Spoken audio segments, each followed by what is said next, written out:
Welcome back. El Rush Bowl meeting and surpassing all audience expectations.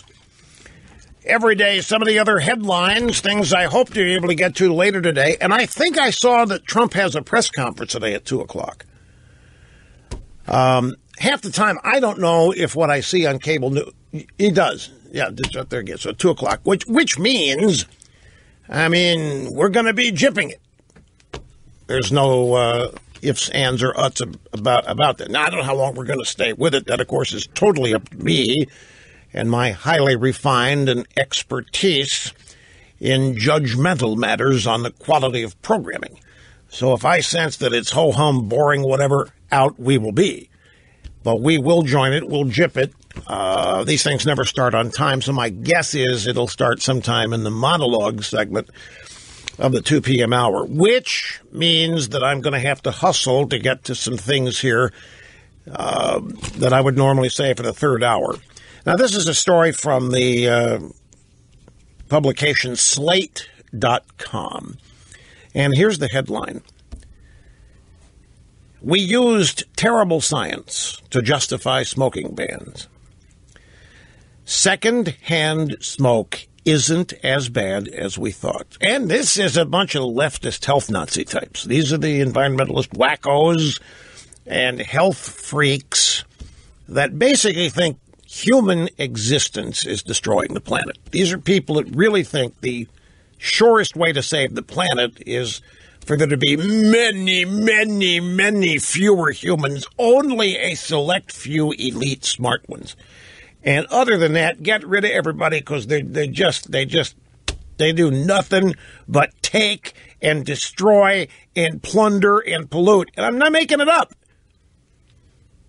Many on the left think that, and it's particularly in the environmentalist wacko movement, which we have been chronicling here for 3 decades. And folks, this secondhand smoke ban, or this secondhand smoke theory, we found, this goes way back in the 1990s, the United Nations / World Health Organization did a multi-year study with many, many thousands of people. And they found that there was no relation, absolutely no relationship between secondhand smoke and cancer. Zero, zilch, nada. They suppressed that report. The World Health Organization did not release it. We had access to it because we had developed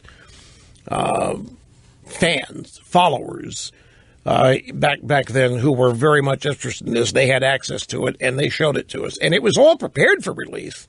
And at the last minute, the United Nations, for obvious reasons, decided to shelve it because it didn't fit with the current anti-tobacco company narrative at the time. And it didn't fit with all the environmental wacko stuff at the time. And it didn't fit with the anti-capitalist meme of the time.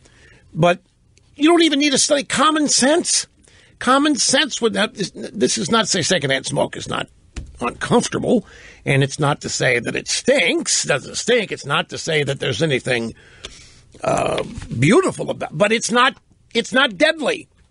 It never was dead. In fact, it doesn't even make people sick. There was no documentation that people were actually made sick by it. But it was because of the secondhand smoke bogus studies that these draconian smoking bans were put into place. Now, I know nobody cares about it now. The smoking bans, you can't smoke anywhere, is accepted, and nobody has a problem with it. It's one of those little bastions of freedom that we willingly said goodbye to. You want to hear something interesting? I told you I went to an annual cigar dinner down here last week. It was at the Old Palm Golf Club. Marvin Shankin, Cigar Aficionado magazine, sponsored it. And I love going to these things. I love meeting the cigar guys, cigar manufacturers. Do you know the cigar fad took place in the early 90s when Cigar Aficionado was born, and I, of course, began touting them on the air. Those two things led to a massive fad, as it were, a 4 or 5 year period where everybody was smoking cigars, and you could smoke them publicly in bars and restaurants. I remember going to dinner at 21 at 21 in New York and after dinner lighting up a cigar. And only one time, you want to hear it, only one time did a patron sitting close by complain. You know what they did? They moved him. They didn't move me, and they didn't ask me to put out the cigar. They moved that guy. There was only one complaint. He said, I can't eat. This stinks. It's smoking. They said, fine, sir, we'll move you over here. And they moved him to a different part of the restaurant. Now, of course, no such thing would happen. Here's the thing. Cigar guys are having record sales. There are more manufacturers. The big manufacturers can't make enough product. The premium cigar, my question is, where are people smoking them? You can't smoke them anywhere. So when I asked the manufacturers, where can you smoke them? You can't smoke them inside anywhere. Well, there are a couple. I've mentioned a couple of golf clubs where you can smoke anywhere, and I love them. But you know, the smoking bans are everywhere. Yet people are finding a way to smoke them. Is the point? But just so you know, secondhand smoke. We told you about this 20 years ago. That it was much ado about nothing.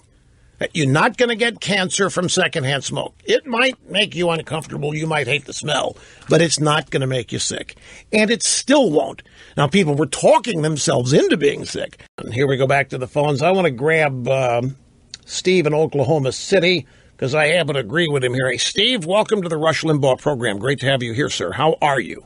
My gosh, what an honor, what an honor. I've listened to you since day one. And I can't believe I'm finally talking to you. I'm 70 years old, and I used to smoke cigarettes for about 40 years and quit quite some time ago. And would you tell me why it's okay to smoke marijuana? That smoke doesn't bother you, but secondhand smoke is like the worst thing you can possibly do. And I have one other question to ask you. Well, okay, don't lose your train of thought there, but obviously you can answer your own question. You're just trying to set me up to look good because you think that's what callers are supposed to do. But you can answer the question. I think I can, but I want to hear what you have to say. Okay, it's very simple. Don't lose your train of thought. Don't forget. What's the second question? Let me get the second question so you don't forget it, and we'll go back to it. I've got a 20-year-old granddaughter that's 9 months away from graduating and going to become a third-grade history teacher. Yeah. If I can only afford to buy one of your books, which one of the books would you recommend I buy for her? Rush, Revere, and the Brave Pilgrims. Okay. The first one. Because after that, she's going to want the other 4. And she'll go out. Well, yeah, I looked at them, but they're great books, but I kind of waiting around. Maybe somebody will put them on eBay. Tell them, well, they're not that expensive. I mean, but and they're also, for her, they would be a business expense if she has deduction. Now, anyway, your question about secondhand smoke and marijuana and so forth. It's clearly the way to demonstrate the pure, total hypocrisy of the anti-freedom left.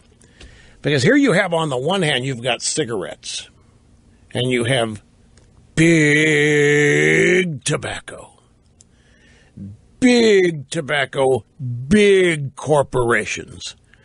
That is all you need if you're a leftist to be filled with rage and hate. Then you hear the surveys and the studies that secondhand smoke kills, and that big tobacco lied, and that they're getting rich off of killing their customers. So you hate them. You despise them. But then you get introduced to marijuana as a leftist anti-freedom fighter, and you happen to love it. But it looks like a cigarette without a filter, by the way, and you love smoking. And when you take a hit off a doobie, you are supposed to hold that baby in, you suck it in there, and you hold it as long as you can. Which, if measured against cigarette smoking, is even worse than the way cigarette smoke is. They've got a filter on there, even though it doesn't matter. And they take their draws and they exhale, and that leads to death on the part of the smoker and anybody nearby ingesting secondhand smoke. But with the marijuana, Toke, you suck it in there, and you hold it, and you hold it, and you hold it, and then you do it again. And you pass a doobie around, and you do it again until even when there's just an eighth of an inch left, you burn your fingers getting the next hit. You do it, and you do it, and you suck it in. And then they tell you about, there are dangerous tars, and there are likely carcinogens in there. And you say, no, there's not. No, there's not. There's not. There's no and there's no corporation behind marijuana. There's nothing evil about it. But then you have this lingering problem out there, secondhand smoke. It kills. The left, they scored big dollars on that. Major lawsuits against big tobacco. They got tobacco banned everywhere. They got all kinds of success stories on a lying proposition that secondhand smoke kills, causes cancer. Well, marijuana smokers, after they blow it out, they run around the room trying to re-inhale it. I mean, they're sucking on a doobie, then they suck on the secondhand smoke, and now they've got a problem because why doesn't that cause cancer? Well, guess what? There's a new survey. And the first survey about secondhand smoke, damn it was all wrong. There's not a thing to worry about with secondhand smoke.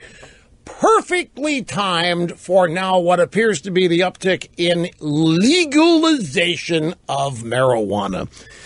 And so none of the things that attach to cigarettes, i.e. tobacco, big corporate, so forth, I can't wait till an R.J. Reynolds or a Philip Morris or somebody buys a series of marijuana farms and starts selling marijuana instead of some local hippie, in a tie-dyed sweatshop in Denver.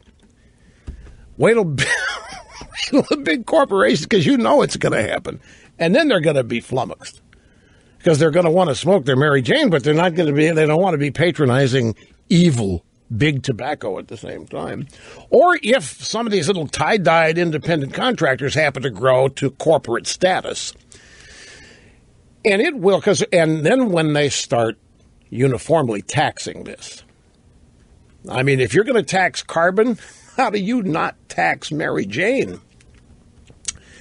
So there's a lot that's in store for them that they don't like. I mean, the things that they have done to successfully stigmatize cigarette smoking are all applicable to smoking marijuana. You've got to ignore holding it in. These are carcinogens and other things in your lungs. Now, I know there's not a single carcinogen in marijuana. It's been studied, I know. In fact, I saw George Stephanopoulos say that there isn't any carcinogen at all in marijuana. I'm just making that up, but I mean, he's one of their source authorities, since we're talking about him today. But that'll be up to you to believe. No carcinogens in marijuana. You can smoke that, you can suck that in, you can hold that in your lungs as long as you want. And then you can exhale it, and all that secondhand marijuana smoke, harmless, totally harmless. Have at it. Blow it out on your dog, blow it out on your cat. It's harmless. It's a genuine conflict that they're going to have to come up with some sort of assistance with. And that's what this secondhand smoke, the new survey, hey, guess what? We were wrong. There isn't anything bad a secondhand smoke. It's so easy to see where this is coming from.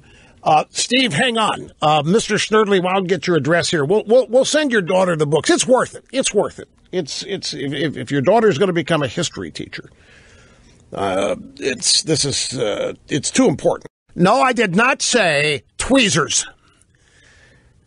Staff here is joking, and I said tweezers when you got 1/8 of your doobie left. I know I would have said roach clip if I would have said anything. And other people are writing, you seem to know an awful lot about smoking marijuana. Look, I know a bunch of, in my life, people have done that. I've witnessed a bunch of this stuff, folks. I'm not going to sit here and deny that. Anyway, another brief time out with continuation here on the other side.